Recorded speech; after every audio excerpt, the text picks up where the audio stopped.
not marry someone that cannot give you the lifestyle that realistically you want. Especially if you want to have children, really think about the kind of life you want to give your children. If you marry a guy that cannot keep a job or really can't afford for you to ever stay home, why would you have children with that man? Because you might be thinking, oh, but I can earn money too. I am an attorney. I understand your thought process. Once you have children or get pregnant, you will realize pregnancy is so unpredictable. Birth is so unpredictable. Postpartum is so unpredictable. You can have very complicated medical issues that occur during those times. You want to be with someone that can provide during that time. And also, how insane that a man cannot keep a job and provide a decent lifestyle, but you're birthing his children. That is very difficult. And a lot of women are like, but I already love him. And they get in their emotions. And then you might be thinking, oh, but that's not romantic.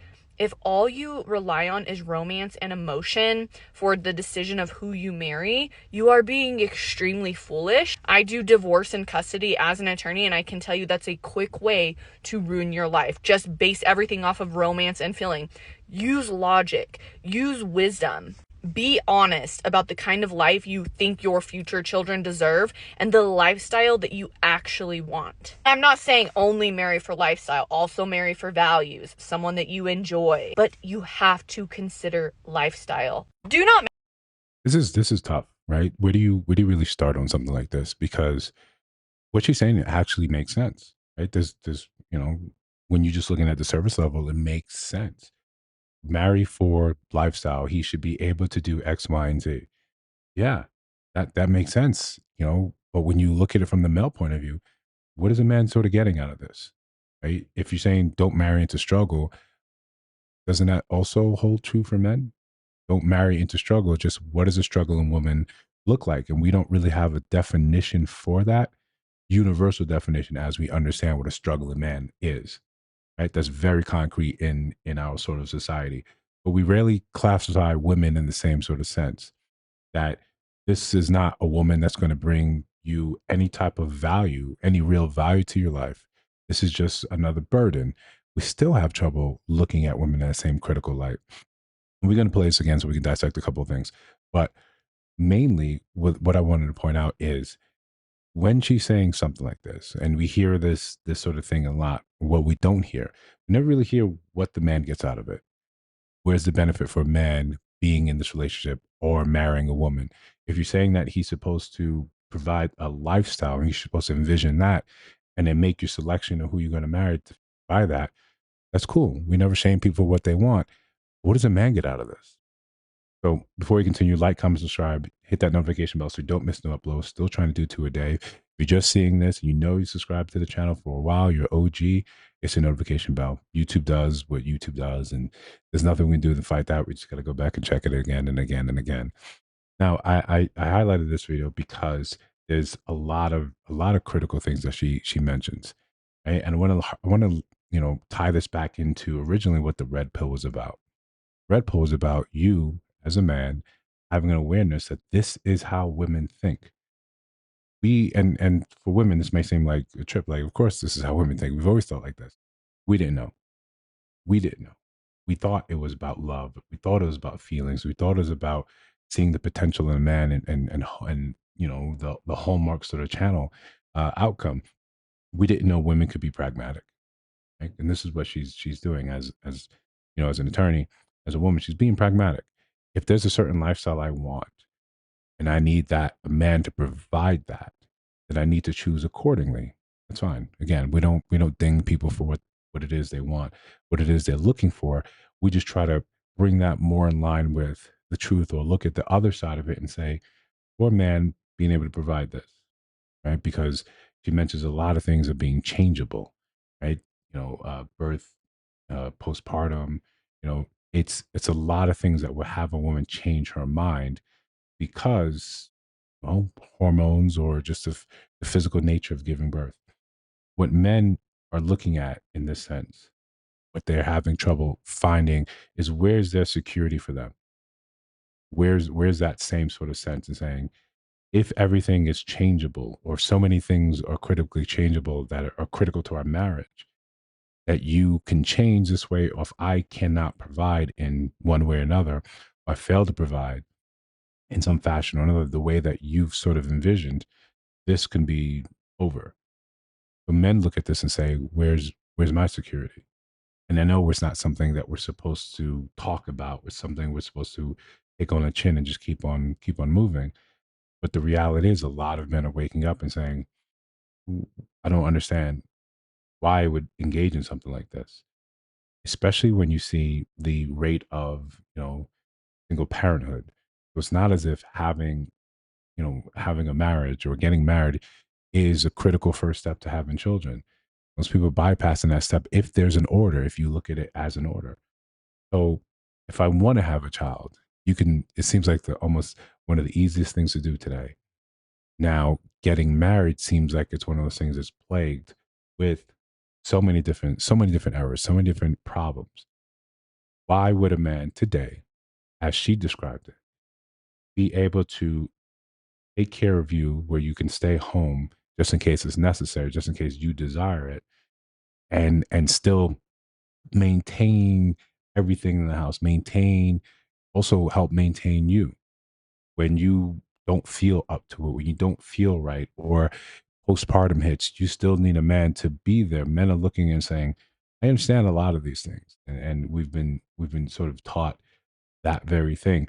Men are just finally asking, why would I do that without security? So that leads, to prenup talks. And we all very familiar how those become emotionally charged conversations that don't really get anywhere. They don't really get anywhere. So um it's a catch 22 where I don't disagree with what she's saying. How women should be looking out to protect themselves for what it is they want in life. But when you look at a man and just see he has to be able to provide this lifestyle that I want without us ever questioning whether this lifestyle makes sense. Is it a lifestyle that you want or you've been told to want? Most people, we had that run of people wanting to be stay-at-home mothers and stay-at-home girlfriends. And like then the trad wife sort of trend blew up. Now I'm seeing another trend now starting saying how being, a stay-at-home wife is dangerous because if things blow up, if he decides to leave you, you're left with nothing. We can also still hold and understand that most women are the ones leaving marriages. It's like, at what point do we stop and say, in this conversation about marriage, do we stop and acknowledge the other partner in this? Well, what are men saying? What do men want? I want a kid, but I don't want to be a baby daddy.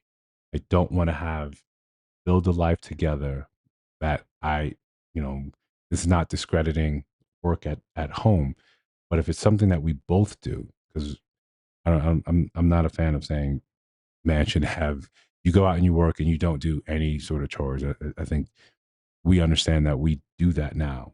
Right? You go to work, you come back, you still have to maintain your place because you're bringing someone else in there. She may be a stay-at-home wife. We understand that people are not machines, right? People are not machines, and being able to pick up after yourself is a basic skill. I know some of you guys don't care about cooking. Some don't care about doing laundry. Would rather have services come and do stuff like that. But I'm speaking for me. So I would actually absolutely participate in cooking, in chores. But if you're a stay-at-home wife, mother, yeah, there's an expectation that a lot of that load is on you. Okay. Makes sense. That's fair. We build this thing together. And because you're outside of the workforce, you don't have the ability to thrive in your career, right? Or you can't double down and do the extra hours, do the special projects that will, bring you into the forefront of your career. So when it is time, when you decide, or if or when you decide this no longer suits you, no longer serves you, the burden of that financial, of the finances is on me now to provide something for you. When you decided because this relationship no longer serves you because you're unhappy, we see too many of these things blow up with men just sort of sat there holding the bag, not understanding what's going on. This is not for the ones that obviously have ruined their own marriages. There's plenty of men that do that. We're saying for the ones that did everything they thought they were supposed to do, but account for how we change over time. And how now that we've done this for 10, 15 years, the woman decides, I'm not really happy here anymore. There's no real mechanism where I'm going to discount prenups because those are that's the height of emotional manipulation. Where saying, if I have to sign this one, I don't want to have anything to do with you. So men are realizing or just saying, well, I'm not going to have one, or I don't have anything. I don't have any plans to build anything. To sort of combat what she's saying in this post, men probably still have to stand down and say, listen, this is what I'm going to do. You're protecting yourself. You have a mechanism built in to protect yourself.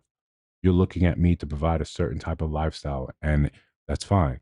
I'm going into that with eyes wide open, but I also need my own protection. We label prenups as sort of, you already have one foot out the door, right?